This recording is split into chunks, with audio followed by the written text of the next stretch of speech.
So before I start my prepared remarks, I just want to offer you an invitation.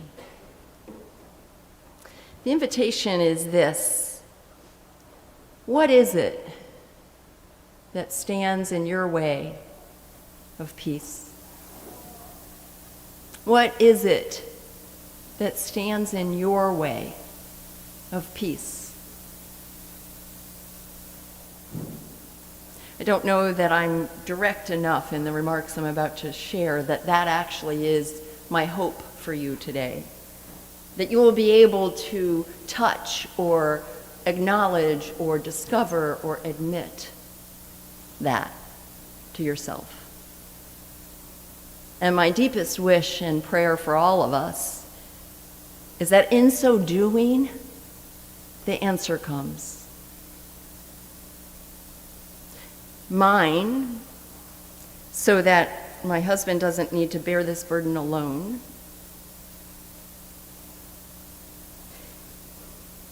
is how my heart has closed some during COVID. It was really hard. And I missed all of you so much. I have a ministry of relationship. Everyone's different. But mine is based on genuine connection and relationship. I think I've shared with you before that someone once asked me when they were preparing a recommendation a long time ago as I started seminary, well, why are you called to the ministry?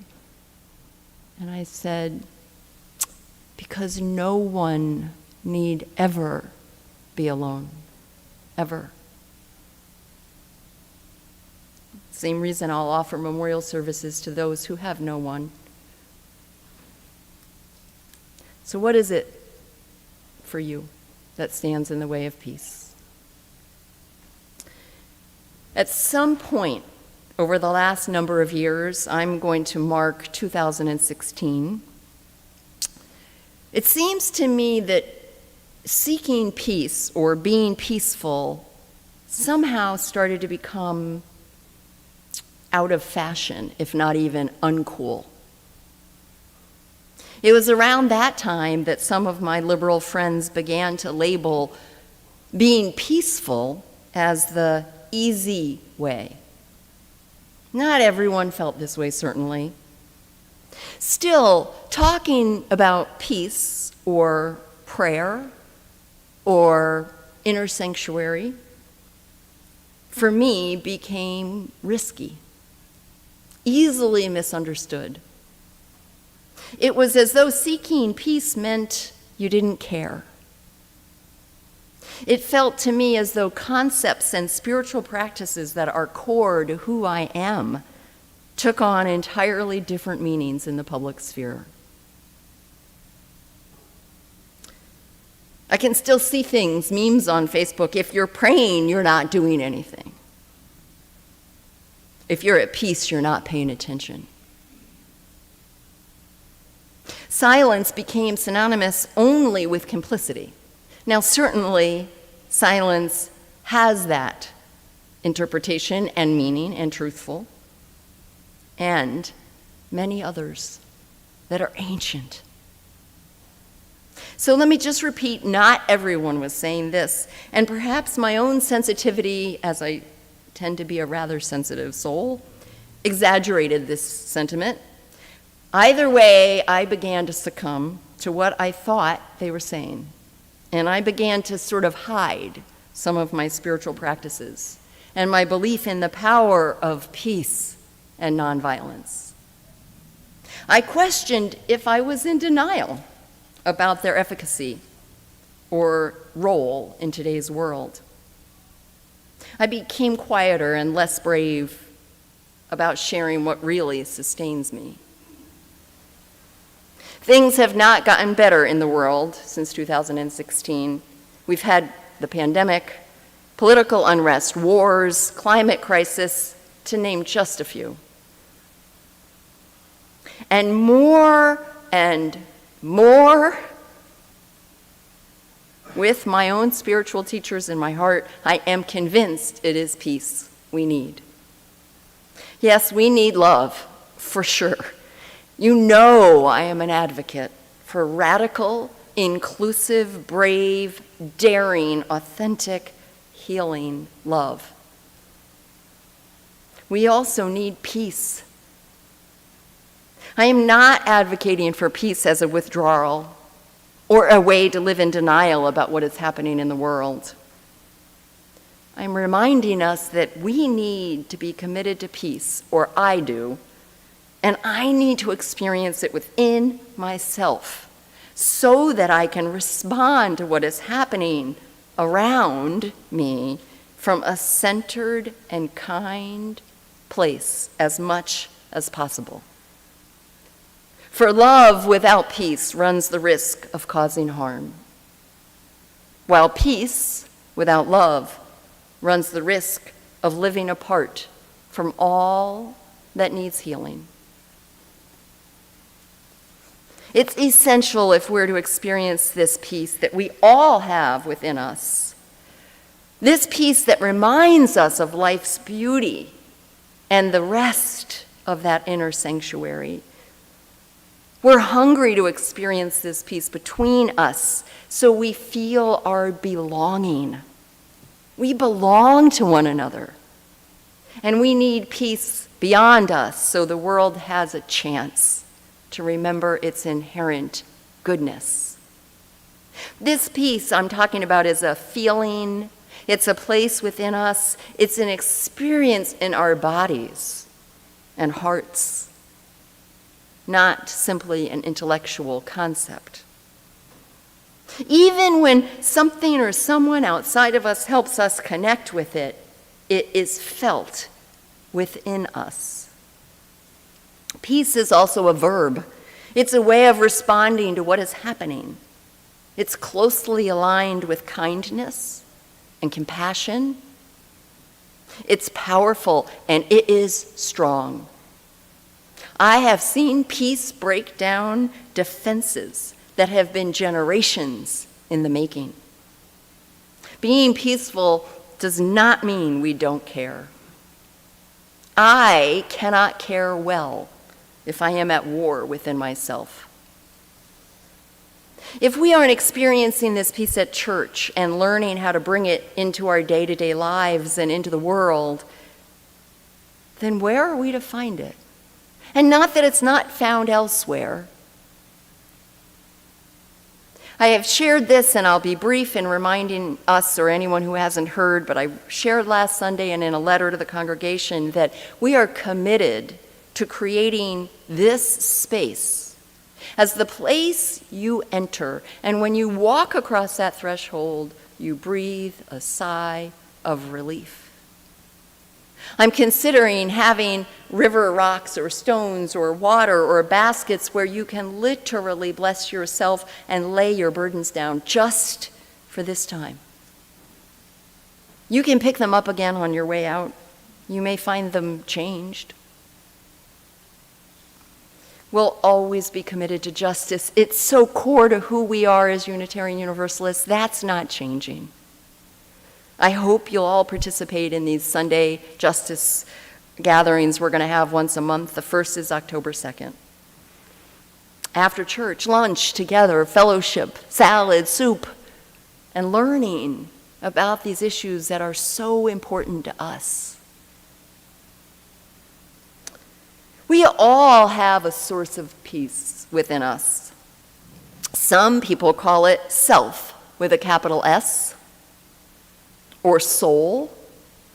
Some call it God or goddess. Some know it as goodness, compassion. Still others experience it as something called the neutral mind. It is calm. It is wise. It knows what to do and how to respond in any situation. Neuroscientific research has proven that when we can be in touch with this, we are actually more engaged with life. It supports our immune system. It increases our resiliency. It allows us to see opportunities in situations that we couldn't see otherwise we are less likely to overreact.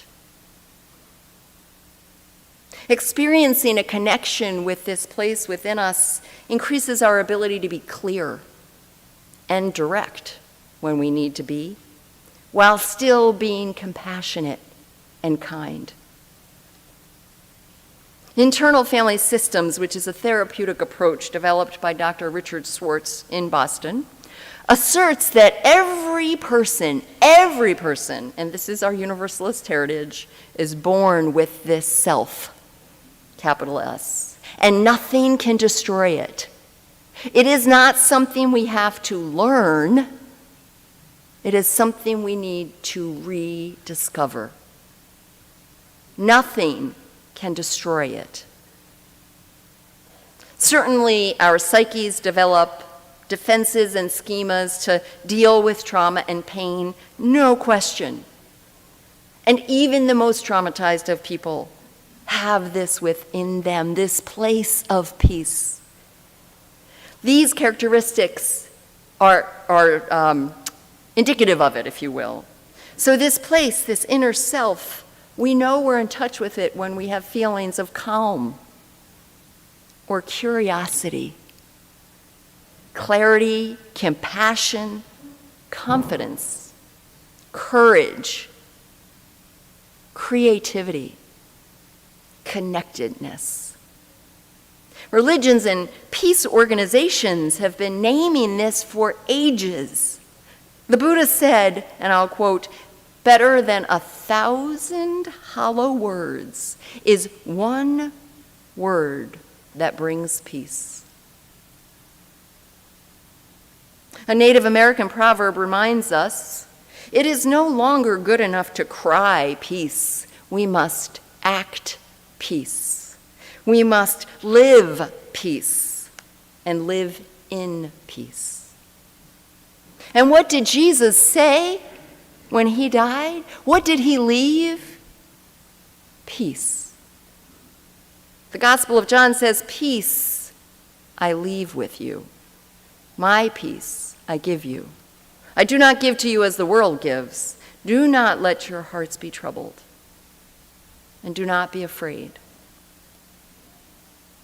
It's important to recognize that peace comes most often in moments.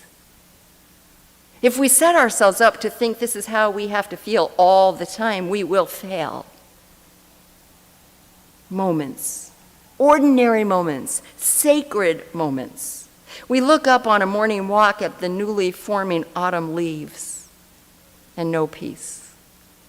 We laugh with friends and recognize the peace in that sound.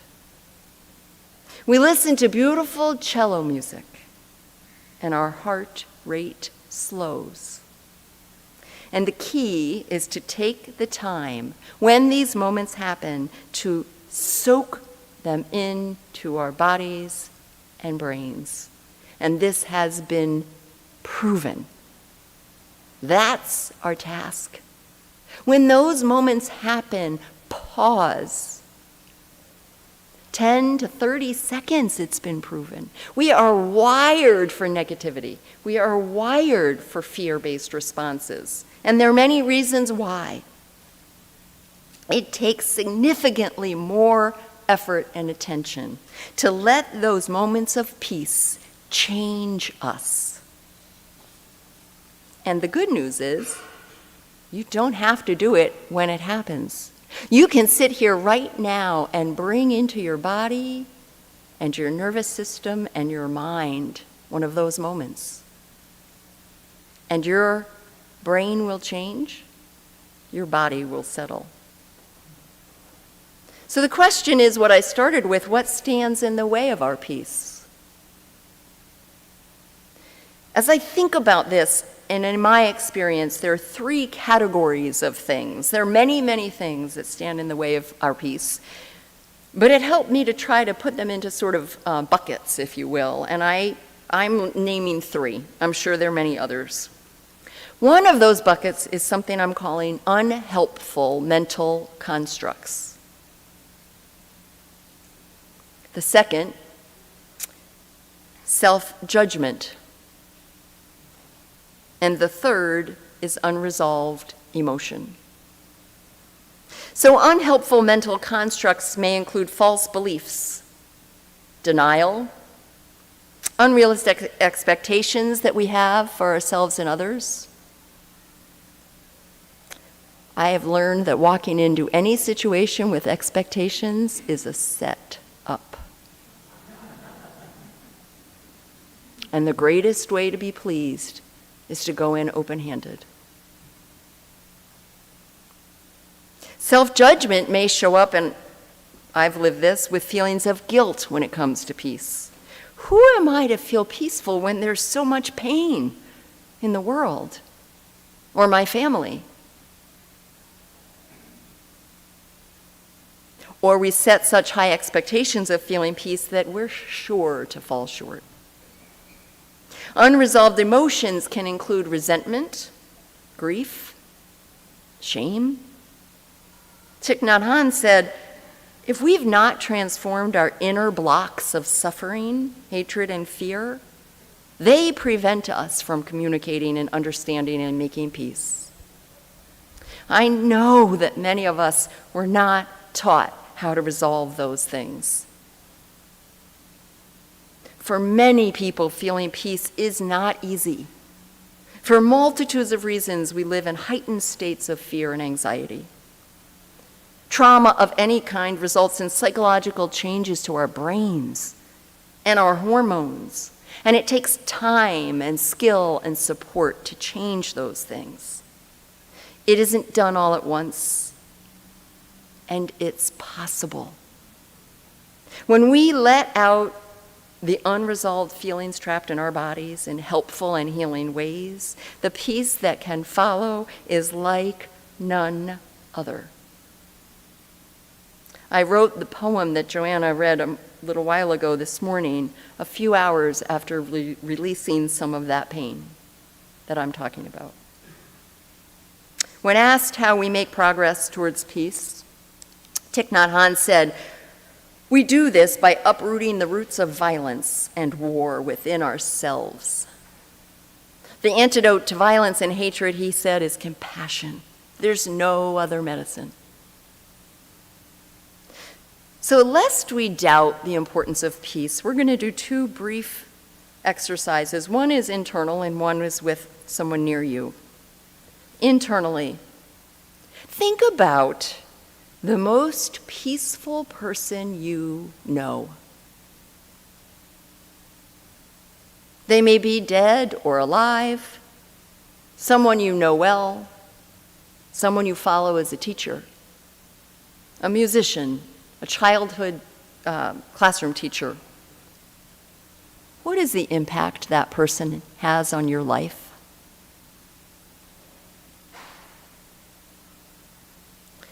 My guess is they will never know that. Let us never underestimate the power of peace. And I hope you turn to that person or people as often as possible, listening to their recordings, reading words, seeing their smile in your mind, feeling their touch in your heart. To know peace, we need to befriend ourselves and need to be unafraid of what we find inside of ourselves. We need companions who will be with us as we share this journey. We need a place or places to put down our worries and the weight of this world and simply allow what is to be for a while. And then when we're ready, after a minute or 20, we can return to our days, a little more aware, a little more able to connect, a little more willing to see what is and hold it. This place, these walls, these people, this online stream can hold that space. Together we can enter that space and sometimes even hold each other's hands while we go there.